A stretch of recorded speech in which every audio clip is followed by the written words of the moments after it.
और थोड़े थोड़े पैसों के लालच में हमारे समाज का वोट लूटने का काम करते थे। धन्य परम पूज्य मानवर कांसीराम साहब, जिन्होंने हमें एहसास कराया और एक नारा दिया जिसको आपको जरूर लगाना है। सर्दी क्यों लग रही है? सर्दी इसलिए लग रही, कभी आपने मन में तय नहीं किया है। हमारे साथी तो इधर से बोल रहे हैं कि हमें सरकार बनानी है। आप सोच रहे कि इतने लोग बैठ के सरकार कैसे बना लेंगे? याद करो परम पूज्य मानवर कांसीराम साहब का वो दिन, जब वो साइकिल पर अकेले चलकर जब उन्होंने नारा दिया कि वोट हमारा राज तुम्हारा। हाँ, ये आपको बोलना पड़ेगा। आप सोचो ये नहीं कि हम पूरा काम करेंगे। वोट हमारा राज तुम्हारा। अभी कुछ नहीं समझ में आया। अभी कांग्रेस बीजेपी नहीं कहेंगे अरे ये क्या हमें हटा पाएंगे, इनकी तो आवाज ही नहीं निकल रही। सर्दी के मौसम में भी इतनी तेज आवाज लगाओ कि उत्तराखंड की सरकार जहां बैठी है उसको पता चल जाए कि अगली सरकार उत्तराखंड में बहुजन समाज पार्टी की बनेगी। इस बात का उन्हें एहसास हो जाए। वोट हमारा राज तुम्हारा, वोट हमारा राज तुम्हारा। और जब हमारा वोट था और राजपाट ये चला रहे, और जो सरकारें जिनकी जिम्मेदारी थी कि जो सरकार वोट लेकर अपनी सरकार बनाएगा वो भारत देश के गरीब मजलूम सर्व समाज के लिए काम करेगा, लेकिन उन्होंने काम नहीं किया। भारत में गरीब लोग गरीब होते गए, अमीर लोग अमीर होते गए। आज भी करोड़ों लोग झुग्गी झोपड़ियों में रहते हैं। इसलिए मानवर कांसीराम साहब ने दूसरा नारा दिया। जो बड़े बड़े जमींदार लोग थे, जो 100 एकड़ 500 एकड़ 1000 एकड़ जमीन दबाए बैठे थे, उस समय नारा दिया था कि जब हमारी सरकार बनेगी तो हम जो सरकार की जमीन है वो जमीन गरीबों को बांटेंगे। तो नारा दिया था कि जो जमीन सरकारी है, जो जमीन सरकारी है, जो जमीन सरकारी है, जब सरकार हमारी होगी तो सरकार की जो जमीन है वो हमारी जमीन होगी। और सरकारों की जिम्मेदारी क्या होगी कि हमारे लिए काम करेंगे।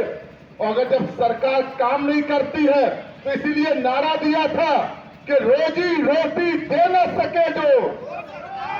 हाँ, इसका मतलब पता है, लेकिन बोल नहीं रहे हैं। हमारे नेता भी सोच रहे हैं हम घोषणा कर देंगे कि सरकार बदलनी है, और सरकार वाले लोग सोचेंगे कि क्या हमारी सरकार बदली जा रही है, तो वो सोचेंगे कि इनके बीच से लोग हमें मिल जाए। हम इस बात का विश्वास दिलाते हैं।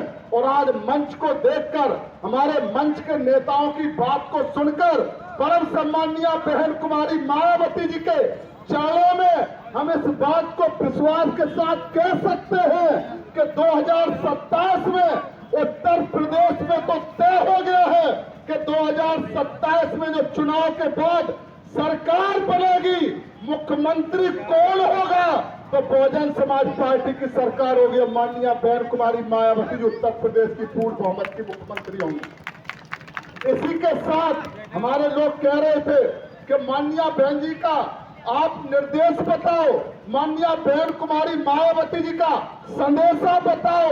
तो उत्तराखंड की पवित्र धरती पर, ऊधम सिंह नगर जिले की पवित्र धरती पर माननीय बहन कुमारी मायावती जी का ये संदेशा है कि उत्तराखंड में 2027 में बहुजन समाज पार्टी की सरकार बनानी, ये आप लोगों को माननीय बहन जी का संदेशा है। इसीलिए ये नारा दिया गया था कि रोजी रोटी दे न सके जो, जोर से लगाओ, रोजी रोटी दे न सके जो, रोजी रोटी दे न सके जो।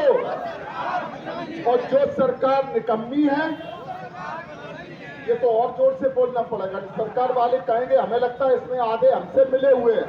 तो उत्तराखंड की धरती पर जब मैंने सुना तो हमारे लोग और जो विरोधी लोग हैं वो कांग्रेस वाले कहते हैं हम बहुजन समाज पार्टी में टिकट करा देंगे, भारतीय जनता पार्टी वाले कहते हैं हम बहुजन समाज पार्टी में टिकट करा देंगे।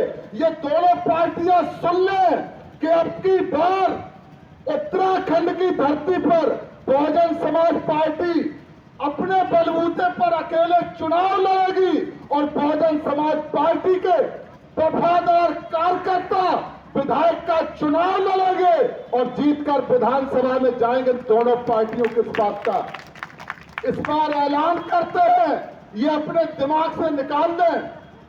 और जो हमारे मंच पर नेता बैठे हैं, आज आपको ये जरूर दिखते होंगे कि ये नेता से तो लग नहीं रहे सर्दी में। हम आपको बता दें, इन्हीं में से विधायक बनेंगे, इन्हीं में से मंत्री बनेंगे।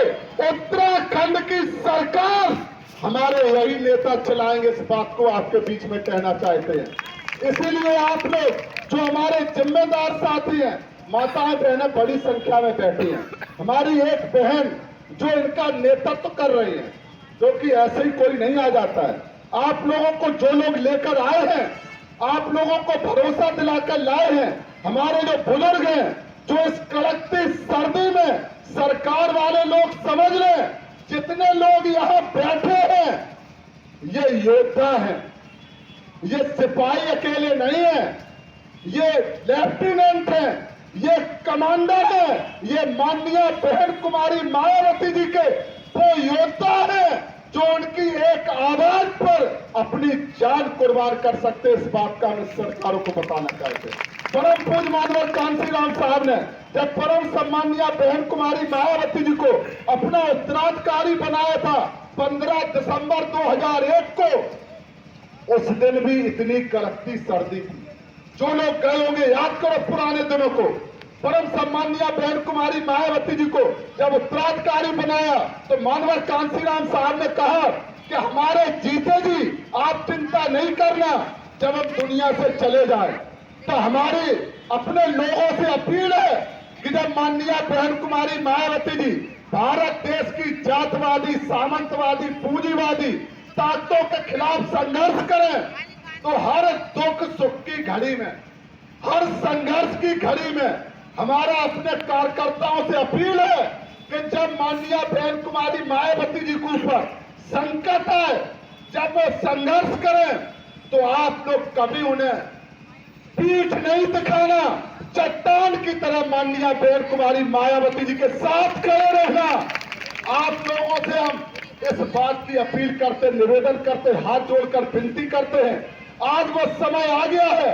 आज भारत देश की जातवादी ताकतें, पूंजीवादी ताकतें ये सोच रही हैं हम बहुजन समाज पार्टी को खत्म कर देंगे, हम माननीय बहन कुमारी मायावती जी के त्याग और बलिदान को खत्म कर देंगे।